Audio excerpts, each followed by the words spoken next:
All right, flip the page to the Eagles on offense, Bills on defense. There was a second-half explosion. You already mentioned it. Jalen Hurts threw for, 50 yards in the first half. They were sputtering a bit. They only scored 7 points. Second half in overtime, they scored 24. They started to run the ball more effectively. Their yards per rush in the first half was not actually bad. It was around 5 yards a rush, but in the second half, it went over 6 yards a rush. They threw for a whole bunch more yards.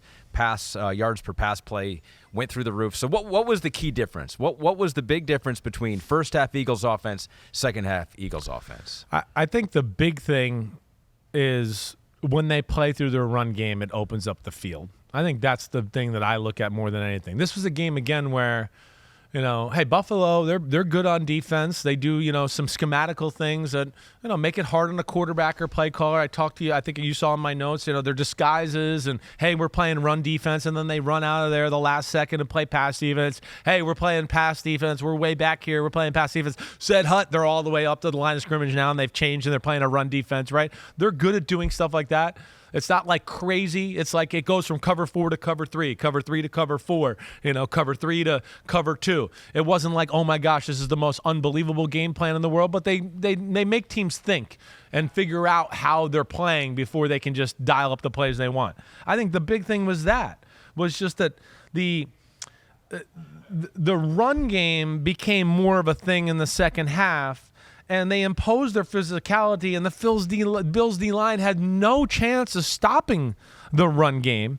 And then because of that, what happens is the Buffalo's panicked and has to start playing run defenses, and defenses are so aggressive because they're worried about that, then it opens up some great looks in the pass game. So when you play that, they tied it together a little bit better with play actions and read option type of plays, RPOs, right? That all worked. Once they started to run the ball, some better cool play actions came with it. Yeah. Some RPO read options came with it. Yeah. And that's where they get the defense swimming, because then all of a sudden they're like, oh, they're in a rhythm.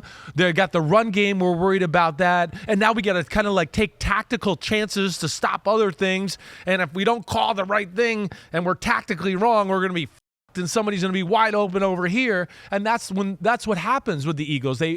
Their physicality, their talent on the field compromises defenses to start having to call things that they normally don't want to call in certain situations. Yeah. And to me, that's what happened really in the third and fourth quarter. That's one of the things I'm curious about with the Eagles, too, because you've been so complimentary of Shane Steichen and what he's done with the Colts. It's like, I wonder how much they lost with losing him. And there were times early on in this game, and you wrote in your notes that they're not tying some of the stuff that they do well together enough. Exactly right. That's to me, and that's where in the third and fourth quarter, I thought there was a lot more in that. And we'll get into some of those examples. But yeah, that to me, a little bit, sometimes they get a little bit, I don't know if it's cocky, whatever. It's just Rolodex. Like we came in this game and we're going to throw on Buffalo. We're throwing on Buffalo.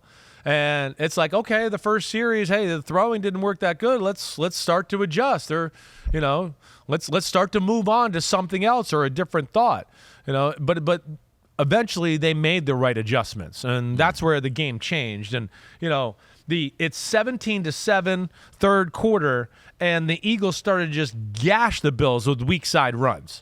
Weak side runs where, there's a little bit of a hole there between the D tackle and the weak side end. They might block down. Kelsey might pull around, and all of a sudden, it's him on a linebacker in this huge hole, and the running back's behind him, right? They started to do stuff like that to where Buffalo all of a sudden now was like, oh, they've got in the run game. They found something out they want to attack with us there. And like I said, then it became run game. And then it became the read option and the RPOs and the play action. And they just were screaming down the field wide open, and there was big holes in the defense after that. So let's take a look at some specific examples from this game. We got some screenshots that Pete has compiled here.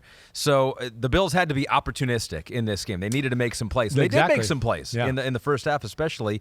We got the second quarter interception by Jalen Hurts here. What do you want to point out about this? What stood out to you about this? Well, it's cover 4, right? You see that? It's kind of like a cover 4 look. And, this is, again, where I think they're still a little too much in pass-happy mode here late in the second quarter, right? And I want to go, look at this look. You're the Philadelphia Eagles. Come off the ball and kick the shit out of Buffalo like you did the whole second half. But they're going to run a little, RPO here, and he's going to pull the ball after the fake.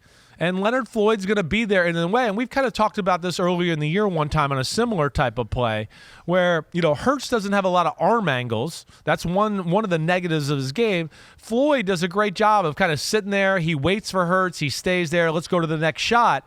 And Hurts, as he, pulls the ball, he's got Devontae Smith wide open, and it'll show it even more on the next clip here.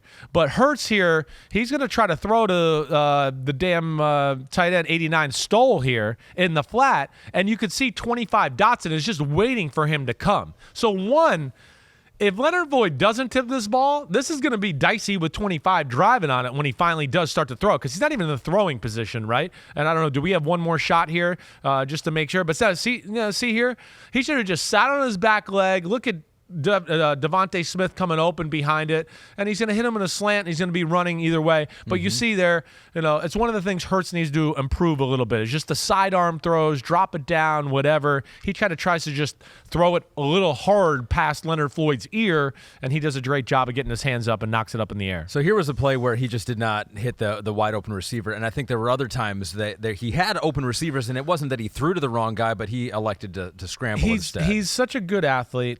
Right, and he makes so many plays and does some things, right, to where, Mahomes and Allen have fallen in this trap too, where, hey, wait, I've been moving and I've run and it's working for me all day, right?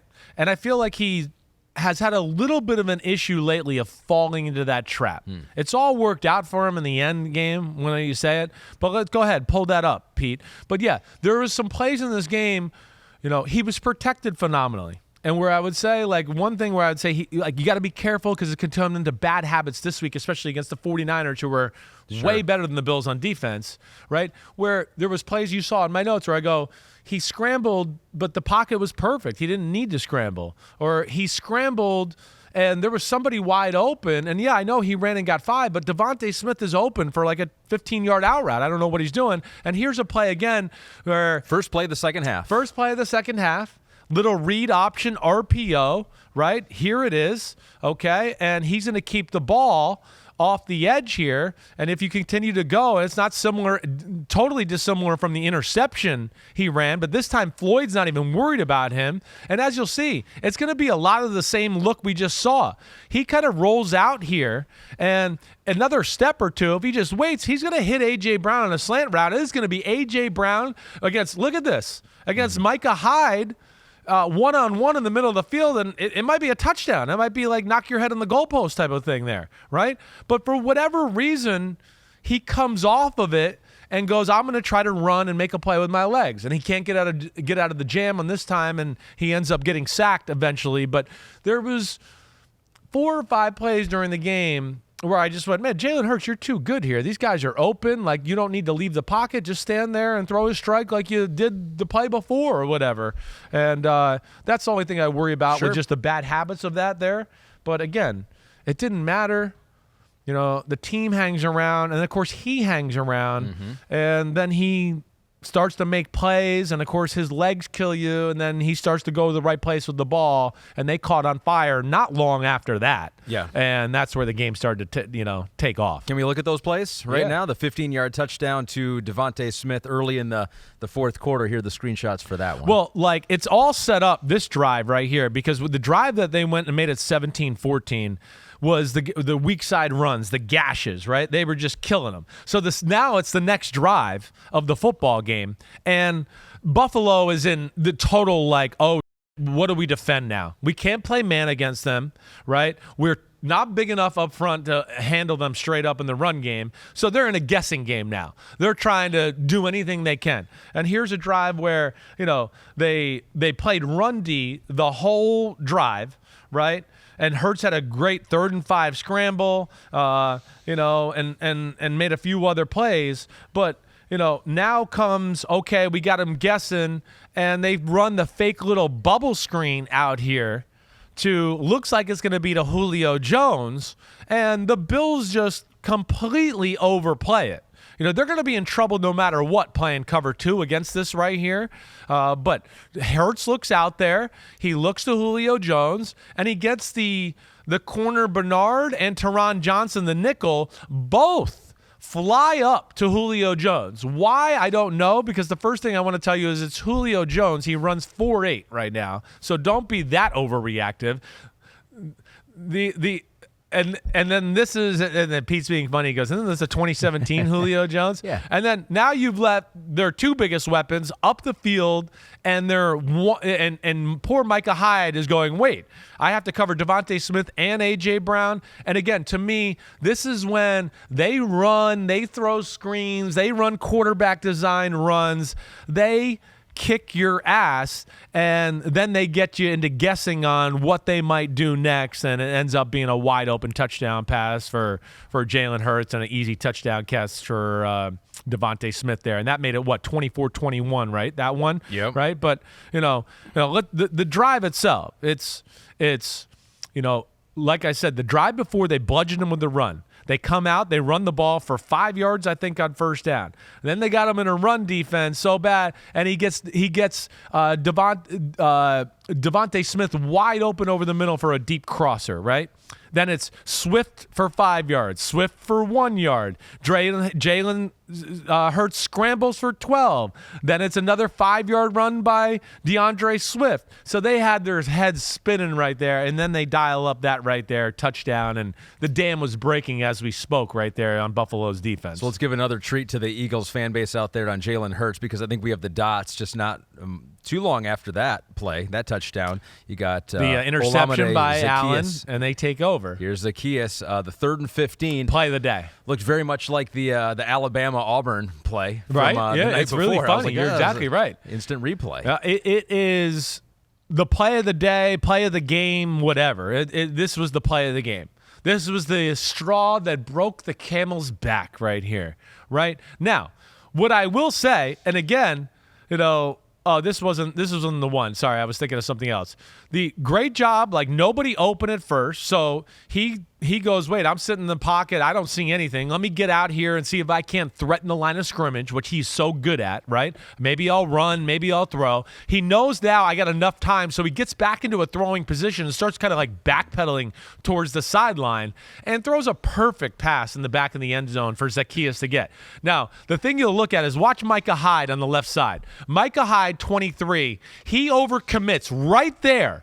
And if you saw the real people, you'd go, why, Micah Hyde? Why? Because 47, the corner, was there to cover the guy. He kind of came up all of a sudden trying to worry about like the underneath the receivers and let Zaccheaus get behind him. And when he got behind him, that's like the second he got behind him, Jalen Hurts let it go. He had great feel or anticipation of it all and put it back in a spot where his guy can get it or nobody gets it. And I think he also recognized Micah Hyde's back was turned. So he goes, this is a throw. I'm throwing into coverage, but the guy can't see me. So in quarterback world, that's relatively a pretty safe throw, and it was a great job by him. Play of the day for sure. Next Gen Stat says that completion probability was 14.6%. I believe it. Third and 15. Yeah.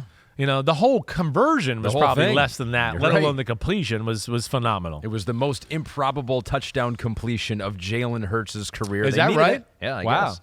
Wow. Him on the sideline like that with the defenders that close to him. So, they made enough plays at the end, and they pulled it out. That's what they always do. That's what they always do. And at some point, they're going to compromise you and find the answers to where you're going to start to go, oh, damn, we're in a tough spot. We got to start doing things we don't want to do. Yep. And that's kind of what happened as the game went on. They couldn't get any pressure on him.